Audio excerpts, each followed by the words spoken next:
While the Philadelphia Eagles continue to get good news, welcoming back Jalen Hurts out of concussion protocol, ready to practice today and seemingly ready for the game on Sunday. You add in a couple of Pro Bowlers, a couple of All-Pros. It's been pretty good in Philly. But the same can't be said about Green Bay. They continue to get bad news when it comes to injuries, and the latest news about Jordan Love might really just spell the end for them. So let's talk about it.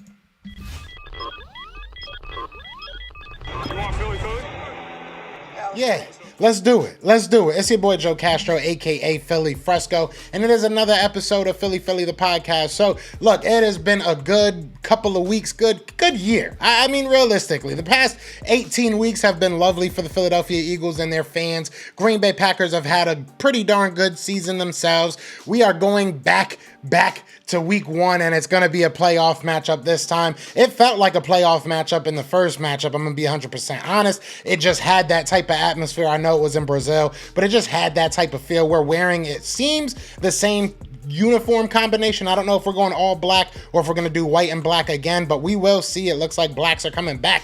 So I'm excited for that. But we're going to talk about a lot of things, man. Look, the Philadelphia Eagles are getting healthy, which is beautiful to see, and we'll knock that right out the park. The Philadelphia Eagles bring back Jalen Hurts out of concussion protocol. He was ready to practice today, and this is something we've talked about a lot over the past couple of weeks, especially on my Twitter. If you guys don't follow me, at PhillyTP. I've talked about this at length. A lot of people were worried and concerned that they didn't hear anything about Jalen Hurts earlier, but there are rules, right? There's rules. He cannot be really cleared until he practices. Today was the first time that they practiced since that Sunday night game, or Sunday evening game, I should say. So we knew that he probably wasn't going to get any real news until today. I told people today was a day to worry about. Today was a day to wait for. We got the news. He is good to go. And on top of him coming out of concussion protocol, you not only get the 2 weeks off, right? You also get those 2 weeks off to take care of that finger. We all knew that he had an issue with his finger, not 100% sure what it was. They didn't really put it on the injury report for a while. When they did, it wasn't really a huge thing. He wore that glove for one game. Wasn't really talked about, but at least now he gets a little bit more time to kind of get ready, get rested, and be 100% ready for that game. I feel like he took a little bit of a step away from football, which I think is very important for players to be able to do, to be able to just kind of, just sit back, not have to worry for a whole week. Your whole team got to do that. So it's a beautiful thing. You're 100% healthy. You're all 22 starters should be playing. I haven't, at this moment that I'm recording this, it's 2:30. I haven't seen the full injury report for this practice, but we are padded up. We are fully padded up. Nick Sirianni sounds like he is taking this very, very seriously, and as he should, right? I'm not one of those people that are saying that his job is on the line if he doesn't get out of the first round, but I will say that he needs to go out there and prove some things. This team is way too good to be a first round exit. Green Bay Packers are no slouch. They are not a bad team. This route to the Super Bowl will be significantly harder than it was last time, right? You're not playing the Vikings, you're not playing the Giants, you're not playing the 49ers, you're playing some really good teams. So I'm excited to see what happens with Jalen. It's a blessing, and it's exciting to finally have him back. People can shut up about that, but shout out to Jalen, man. I can't wait to see what he does out there.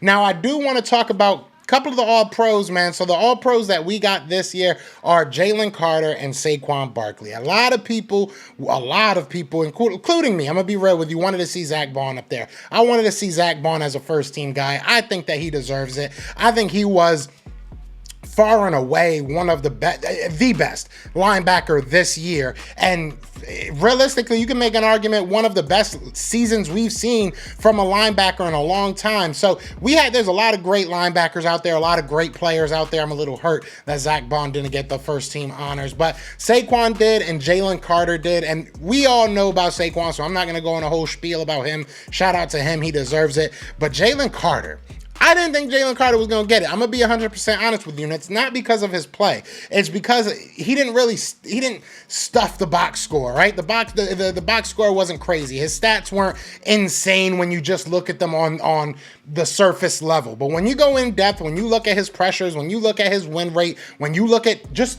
film, right? When you just watch him on film, you can tell what a game breaker he is. So I think that it was very well deserved that Jalen Carter got that. And let's be 100% honest, he's helping guys become better. You see Milton Williams being able to go out there and win one-on-ones. That's him, don't get me wrong. But you're getting those one-on-ones because of Jalen Carter. Want to see Jordan Davis start winning a little bit more often, more consistently. But I feel like Jordan Davis is starting to come along as well. So look, Jalen Carter deserves that. Jalen Carter deserves more, if I'm being honest with you. To me, he's one of those defensive player of the year every year type guys. I just, not that he'll win it every year, but he'll be in that conversation every year because he's just so monstrous. He's huge, he's fast, he's quick, he's athletic. I mean, you name a superlative that you want to give to a good player, and he's probably got it. So I'm excited to see where his career goes from here. I do think that the edge position is somewhere where we need to get better, and I feel like when you get there, we're good on the edge, don't get me wrong, but if you get a premier guy on one of those sides, it's going to be scary.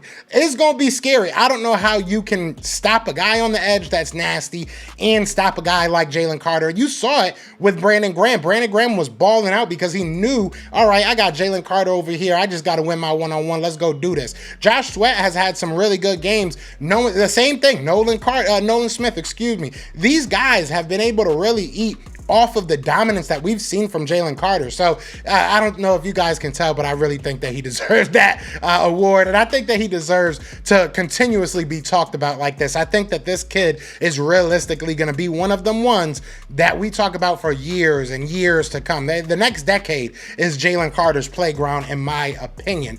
Now, I do want to talk quickly about Jordan Love. I want to talk about this Packers game. I want to talk about the Packers. There's been some things going on. Now, we obviously talked about Christian Watson and his injury. He will not be playing for the rest of the playoffs. But something weird was happening with Jordan Love. So before we get into that, I do want to ask you guys to do me a huge favor and hit that like, hit that subscribe, join the family. We will be out at the Senior Bowl at the end of this month. So I'm excited. I'm really, really excited about this Senior Bowl. Some really good players. So if you guys want to help out in any type of way, you guys can leave super thanks. You can send some donations to the GoFundMe, whatever you guys want to do, or you can just hit that like and subscribe and share it with a friend. That'll be more than enough help. Now, let's get right into this, because Jordan Love, obviously, if you don't have your quarterback, I mean, the Eagles know this, right? If you don't have your quarterback, it's going to be hard to beat us in the playoffs. So, look, Jordan Love is dealing with what I was told was a funny bone issue in his throwing elbow, excuse me. Had an issue. They sat him out towards the end of their last game, which they did lose to the Bears. They ended up sitting the rest of their players. So I don't know if it was a thought out thing that they were like, let's, not play our guys in the second half, no matter what happens. We don't really care. Or if he got hurt and they were like, all right, just take everybody else out. We're not trying to get anybody else hurt. We'll just stick and play the Eagles. But we'll see what happens. One thing that I did see over the practice, or actually today, they were back at practice, and one of the media members straight up said that they weren't allowed to watch Jordan Love. They weren't allowed to watch him throw. He was a part of the warm-ups, but a normally, available function, I guess you can call it, or a normally available thing for media is now being closed off to media because, in my opinion, they don't want to show what Jordan Love is going through. So this could be huge. I mean, we obviously won't know for the next couple of days. It'll be very interesting to kind of keep an eye and keep track of the injury report for the Green Bay Packers, because if they do not have Jordan Love, I mean, Malik Willis has played decently in his, in his fill-in role, I guess. He's won a couple of games for them when Jordan Love was hurt. I don't think he can do it against the Eagles. So I don't know what they're trying to do, if they're maybe just trying to keep the story within themselves. Maybe he's fine. Maybe he's sore. Maybe it's nothing. Maybe it's the world. I really don't know yet. But that's definitely something I'm going to keep an eye on, because you look at this Green Bay Packers team, right? And we'll get into a full, breakdown of this squad, and we'll probably go live pretty soon and do that. But you look at this Green Bay Packers team, they are going to rely on their run game. And because realistically, their wide receivers lead the league in drops. So you're going to rely on your run game against a defense like ours, especially when you have a Vic Fangio shell that's not going to allow you to get over top. So I know they're going to rely on the run game, but if you don't have a quarterback, we can just put 8 in the box, right? We can just put 8, 9, 10 in the box and tell Malik Willis to try and beat us with his arm, and I don't think he can. Malik Willis can run the ball himself, so maybe that's something they try to do. We'll get into all that, all the specifics in the next coming days, but there's a lot of good news coming out of Philadelphia. Not so much good news coming out of Green Bay, but as an Eagles fan, I really don't care. I don't care who they have playing. I don't want to see anybody get hurt. I really don't. I don't want to see nobody get hurt. But I could care less who you have on your squad. I could care less who's playing on Sunday. We're gonna beat them. You could bring back Brett Favre. I wish you would bring back Brett. I can't even talk. Bring back Brett Favre. I can't even say his name. I don't know what's going on with me, guys. I have no idea. Bring whoever. All right, bring whoever you want to bring. The Eagles are ready to fly. The Eagles are ready to win. The Eagles are ready to go be Super Bowl champs again. All right? Bars. So you guys let me know what y'all thinking in the comments, man. I'm going to get off here before I start acting real weird. But yeah, y'all know what it is, man. Y'all know what it's going to be. It is Fly Eagles Fly. And we are out here. Shout out to Joy Taylor. Peace! Everywhere. This is for you. Fly Eagles flying on the team. Touchdown. Time to get Jalen this ring. You don't really want to start a thing. This a bird gang nation, baby. It's a Philly thing. Hater, and you looking like you type trash. I'm just here calling on Philly the podcast. And we can call a man dog or watch Miles score off the handoff. Rest of the division, your man Saul Jackson like Sean, hunting like Randall. Season hit, early time to do them in. Your boy Philly Fresco. Thanks for tuning in.